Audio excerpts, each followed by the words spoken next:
Wake that ass up. Early in the morning. The Breakfast Club. Morning, everybody. It's DJ NV, Jess Hilarious, Charlamagne the Guy. We are the Breakfast Club. Lauren LaRosa filling in for Jess. And let's get in some front page news. I want to start off with some quick NFL news. Now, Jets hire former Lions defensive coordinator Aaron Glenn as the new head coach, and he's a brother, so congratulations to him. Salute to Aaron Glenn, man. Sorry that you gonna go to the New York Jets. They're gonna suck and they're gonna fire you after a year, but you should have came to the Cowboys. It's an opportunity. I think the Cowboys would have gave you at least 3. That was such a backhanded congrats. It's not the backhanded congrats to him. It's a backhanded congrats to the NFL and the way they handle black coaches. Mm-hmm. You know, and they send them to the most terrible franchises, and when the franchises don't do well, they ship them out after a year. How many black coaches got fired after a year this year? Like 2, right? 2, 3? 2 or 3 this year, yeah. Well, good morning, Morgan. Good morning, DJ Envy, Charlamagne the God, and Lauren LaRosa. Peace, Morgan. Good morning. Good. All right, let's get into it. We are watching more develop out west with the LA wildfires, or fire officials are giving an update on a new fire burning rapidly through Southern California. The Hughes fire sparked Wednesday morning, burning more than 10,000 acres near the Castaic area in a remote area north Los Angeles. LA County Fire Chief Anthony Maroney spoke about battling the blaze, and LA County Sheriff Robert Luna assured residents not to stress about looters. Let's hear from those officials. The situation remains dynamic, and the fire remains a difficult fire to contain, although we are getting the upper hand. So I want to make sure people know that if you leave your homes, there will be additional deputies working out there in the neighborhoods to make sure your homes are safe.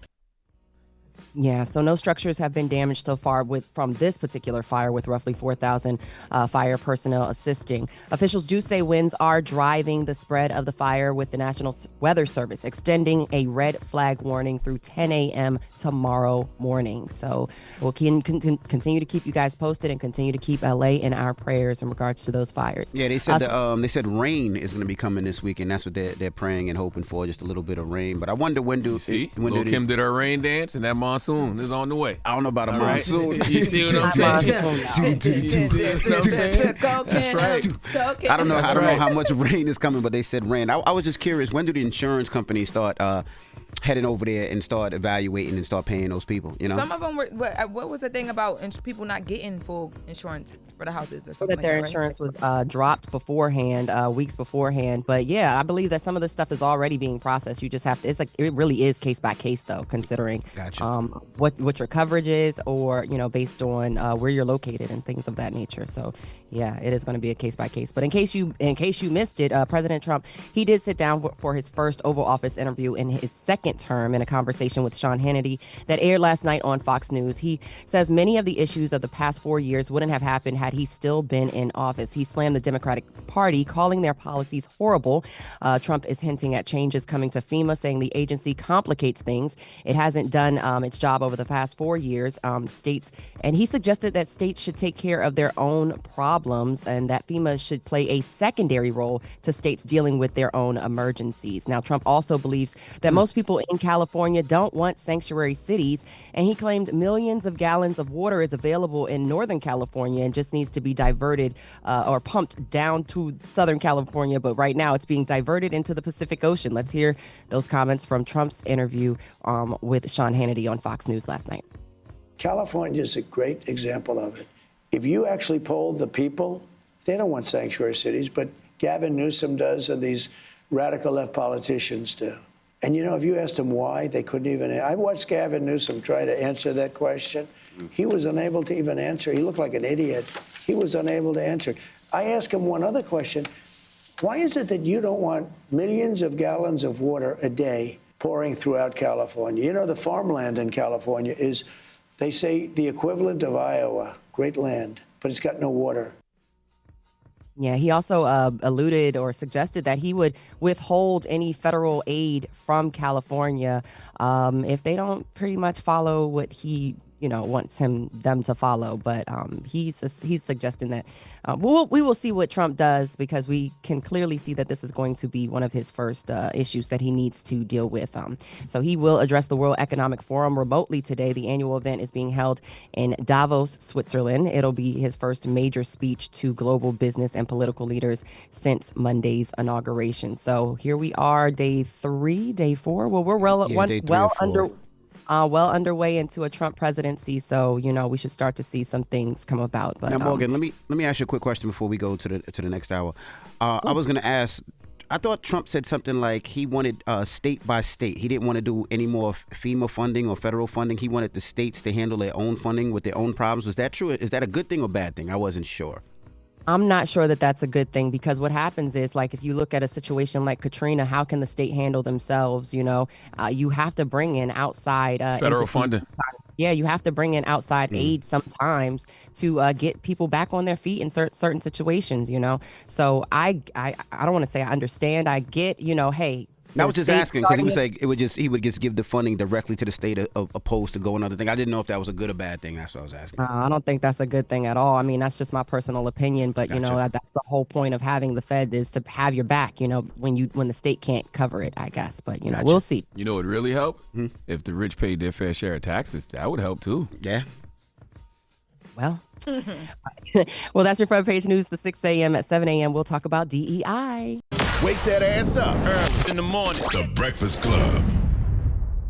Morning, everybody. It's DJ NV, Jess Hilarious, Charlamagne the Guy. We are the Breakfast Club. Jess is out sick. Lauren LaRosa holding it down. And let's get in some front page news. Good morning, Morgan. Good morning, NV. Lauren LaRosa and Charlamagne the Guy. Y'all all right? Yes, ma'am. Peace, Morgan. Good. All right, you guys know there's been a lot of mixed reaction around Trump's anti-diversity, equity, and inclusion executive order, right?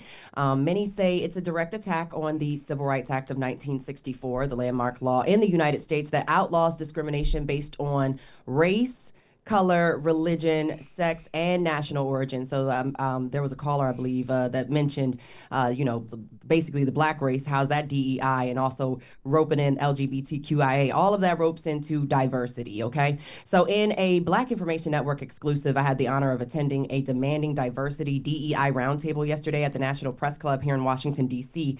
And the conversation was the first of many steps in the response to President Trump's rollback of DE&I. I spoke exclusively with National Urban League President and CEO Mark Morial about how the executive order will impact specifically Black people in the workforce, but I'm sure anybody could take away some advice from this. So let's hear from Mark Morial. His executive orders, in my own opinion, are unlawful as an inappropriate and illegal exercise of presidential power, because they seek, in effect, to overturn the Civil Rights Act, to overturn provisions of the Constitution, which cannot be accomplished by executive action. Now, damaging to say the least. You are now saying, let's build a wall to keep Black people, brown people, to keep Asians, Indigenous Americans, and many other Americans, women and others, from having a fair opportunity to work in the federal government, to be promoted in the federal government, to play in leadership roles all across American life. So we must resist these executive orders. We must resist them by whatever means are available to us that are lawful and peaceful. Any thoughts? How do you resist them? It's a great question. Like if it's, because doesn't that make it law? Like, how do you just resist that? Yeah, what does the resistance look like?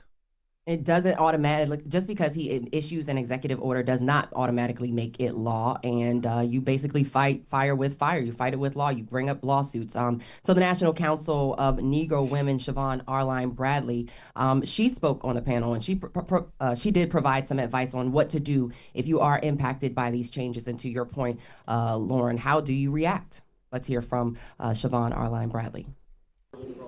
Yeah, I think the first thing is around voting. we do not want to underestimate, particularly the role of black women. In this last election and previous elections, we were over 92% of an entire voting bloc.